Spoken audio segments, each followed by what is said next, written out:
Hi friends, it's me Shobana. கொஞ்சம் பேசலாமா with me?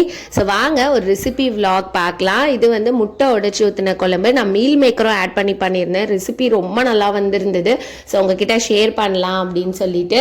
So பேனில் ஃபஸ்ட்டு ஆயில் ஊற்றிக்கோங்க. அப்புறமா பிரிஞ்சி இலை போட்டு வெங்காயம் போட்டு வதங்கினதுக்கு அப்புறமா மீல் மேக்கர் உங்களுக்கு தேவையான குவான்டிட்டி எடுத்துக்கோங்க.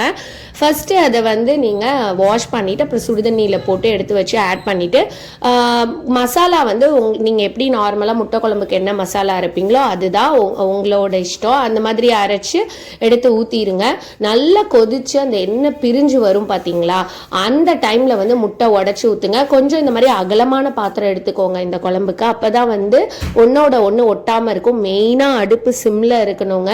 அந்த டைமில் உடச்சி ஊற்றுங்க. சிம்மில் உடச்சி ஊற்றி வச்சுட்டு ஒரு 4 to 6 மினிட்ஸ்க்கு அப்புறமா நீங்கள் வந்து மெதுவாக அதை திருப்பி போட்டிங்கன்னா திருப்பி ஒரு 3 to 4 மினிட்ஸ் வச்சிங்க அப்படின்னா ரெடி ஆகிடும். முட்டை குழம்புல வந்து பார்த்திங்கன்னா மீல் மேக்கர், உருளைக்கிழங்கு இதெல்லாம் போடும்போது செம்ம டேஸ்ட்டாக இருக்கும். எத்தனை பேத்துக்கு பிடிக்கும்னு சொல்லுங்கள். சூப்பராக ரெடி ஆயாச்சு. சுட சுட சாதத்தில் அப்படியே இந்த மீல் மேக்கர் முட்டை குழம்பை போட்டு அப்படியே தொட்டுக்கிறதுக்கு நல்லா அப்பளம் வத்தெல்லாம் வச்சு சாப்பிடும்போது செம்ம டேஸ்ட்டாக இருந்தது. ஒரு வீக்கெண்டில் தான் இதை நான் பண்ணியிருந்தேன். ஸோ வீட்டில் எல்லாருமே என்ஜாய் பண்ணி நாங்கள் சாப்பிட்டோம்.